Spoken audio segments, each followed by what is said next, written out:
Session will be a presentation on harnessing low-carbon hydrogen potential in the MENA region. I would like to give the floor to Mohammed Ayoub, General Manager of Power Transmission Services at General Electric Vernova, and also the board member of the Clean Energy Business Council.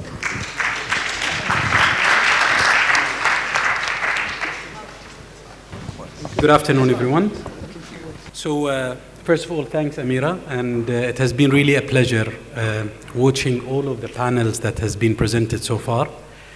I think the variety of the topics that has been presented are really a reflection of what Clean Energy Business Council stands for, which is promoting and pushing the agenda for clean energy across various industries, whether it's in mobility, whether it's in the built environment, or in the energy sector.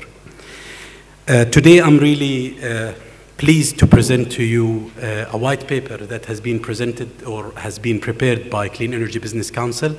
I'll try to be as fast as possible because we do have a follow-up session and panel discussion where we will be having an esteemed panelist who will be presenting to you the future of green hydrogen in the region and challenges that green hydrogen is facing within this region and the potential that it holds for the region itself. With that, I'll just be very quick, and I will go through that white paper, but I would recommend all of you to read the white paper that is already available in our website. Just to start with, hydrogen is the most abundant chemical element that we have within our periodic table. So, and it is the lightest and the first one. The idea of utilizing hydrogen as an energy reservoir or an energy transporter has been there since, I would say, several years. However, lately it becomes really the trend and the hype across.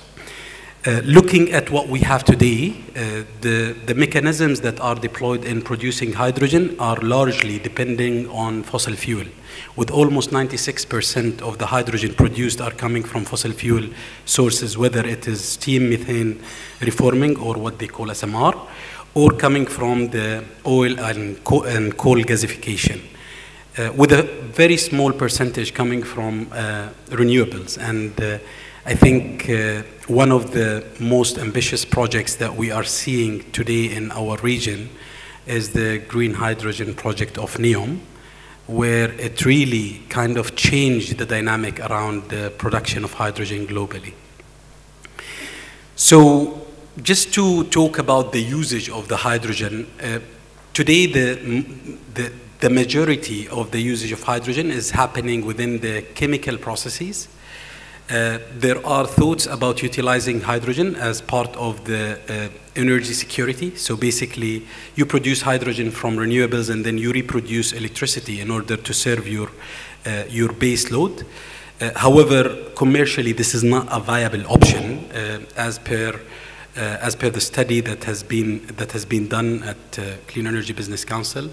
Today, most of the usage of the clean energy, of the hydrogen is coming on commercial, residential, and utility scale.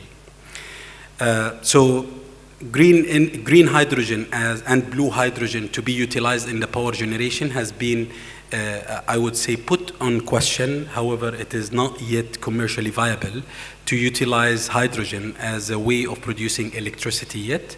Most of the studies in utilizing hydrogen are either to be utilized in industries, refineries, and other long-haul solutions for mobility sector and others.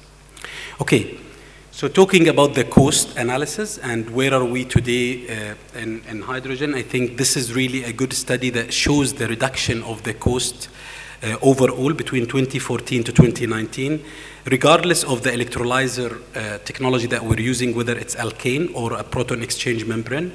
The reduction that we're seeing across those two technologies is huge, and we are anticipating a further reduction down the road towards 2030 and 2050.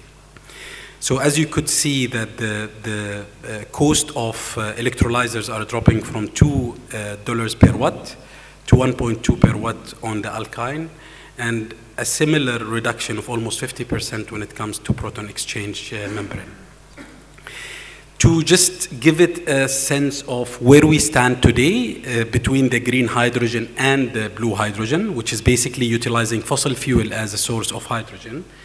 As you could see, the projection is that by 2030, green hydrogen will be lower in terms of cost of capex to be produced. Currently, we're standing at around $4.5 per kilograms of hydrogen. This is anticipated to drop to around $2 per kilograms, and it is projected to be even lower than 1.1 by 2050. This is a reflection of the huge investments that's happening currently in the electrolyzers, as well as the reduction on the energy or the renewable investments that would be supporting green hydrogen in the future. This is another roadmap that shows the different countries' standpoint in terms of the levelized cost of energy for hydrogen. If you look at the map, it's really showing the different levelized cost of energy across the countries. And if you look specifically in our region, it's really competitive with almost $0.84 per kilogram of hydrogen that are anticipated. So basically, it's one of the lowest three areas among India, Australia, and the United States. So the region is really full of potential when it comes to producing hydrogen as an alternative fuel in the future. This is in terms of where we stand in terms of the availability of resources, and I think the biggest challenge or the biggest surprise that you see here is the China, where it is really absent in terms of resources availability to cover 100% of hydrogen by 2050. This is due to different reasons. I think the biggest one is that there is a lack of national policy within China currently to push the agenda for such a thing. And the remaining of the countries, I think there are today certain frameworks that has been already implemented as part of their national agendas to push for hydrogen as an alternative fuel. Just a quick point here on the storage. So on the storage, actually, since hydrogen is a low-dense gas and it's really difficult to be stored, there was a study that has been done in order to create or to analyze how much would be the investment required in order to replace all the gas that we are currently having with hydrogen. And this come to a significant number of 637 billions if we want to replace all of the current gas facilities or gas storage facilities with hydrogen. So today, if we want to replace this, it will take us 3 to 4 times the storage infrastructure required for gas in order just to replace the gas with hydrogen. Another challenge that is really facing the hydrogen is basically transmission of the hydrogen. Despite the fact that it is a lower dense and it's really costly to deliver, today this is playing, I would say, a positive, or it has a positive impact on hydrogen when it comes to transferring hydrogen in pipelines. So usually the right fit for transmitting hydrogen is in large-scale transmission figures and large-scale transmission pipelines rather than a smaller transmission infrastructure. Just very quickly on the regional aspects. So currently, as we said, the opportunity is huge with having lots of advantages within our region for hydrogen, and there are certain challenges that the region is having that we will be deep diving in during the panel discussion later on.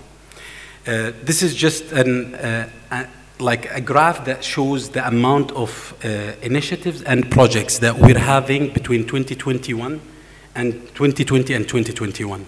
And you could see a huge number of projects and initiatives that are taking place across different countries that are really around the production of the low carbon hydrogen within the MENA region. This might not be the right representation of how much we have capabilities of producing low carbon hydrogen, but it is an indication of the interest that this low carbon hydrogen is generating within the governments and the different developers in the region. Just a snapshot of the different projects and MOUs and MOAs and other aspects that we're having. It's basically summarized here across the different countries, where you're seeing a huge number of projects that are really announced across the countries, mainly in UAE, Morocco, Egypt, and of course Saudi, with the biggest project being the NEOM Helios project, which is 3 gigawatt renewably powered hydrogen generation facility. So the paper itself came up with different recommendations for the stakeholders, for the different stakeholders, including the policymakers. I think the main things that we were highlighting for the policymaker is the lack of having a policy scheme that really governs the production of low carbon hydrogen, the storage of low carbon hydrogen, and ensuring that we have a national framework across the different countries that are investing in this space. The recommendation of the white paper is to have a more coordinated approach between the different countries. So rather than having a different national strategy for UAE, Saudi, and others, to ensure that we're having a regional framework that enables those different countries in order to collaborate together to fulfill the requirements and the potential of green hydrogens in the future. The second aspect is to ensure long-term global and regional blue and green offtake agreements, whether by the countries themselves or through global players in the hydrogen market globally. Another thing is to ensure that we form an alliance between MENA and the international technology providers. Today, if we're looking at the manufacturers of the electrolyzers, they're really busy for the coming 2-3 years. And I think it's really important to ensure that there is a coordinated approach by introducing all of these new projects and ensure that you're having the introduction of those projects taken into account the limitations that we're having on the supply chain of those OEMs. The last recommendations is basically for other stakeholders, and I just wanted to pick one of them, which is basically that all of those stakeholders should support an ambitious yet realistic national strategies. This is something that I really wanted to highlight, and it's really something that we have seen. Most of the countries, they're coming with bold strategies, bold targets, but without having the right realistic approach of implementing these strategies. This kind of really create the doubts whether those strategies will be implemented later on or not. Yesterday I was having a chat with a colleague actually from the States, and he was telling me with all of these ambitious targets that are coming from MEA region, you guys are rebuilding the world. You're rebuilding the energy sector across the globe. And I would agree with him. However, I think today we are really in front of a challenging moment of how we can transfer all of these bold strategies that comes from nations like Saudi, UAE, and others into practical roadmaps that really enable us to deliver on them. With that, I think we will take this session as a quick intro for the next panel discussion that we were having, which will be giving us, I would say, the opportunity to deep dive into the low carbon hydrogen production in the region, the challenges, and the potential that we're having as part of the low carbon hydrogen industry in the region. Thank you.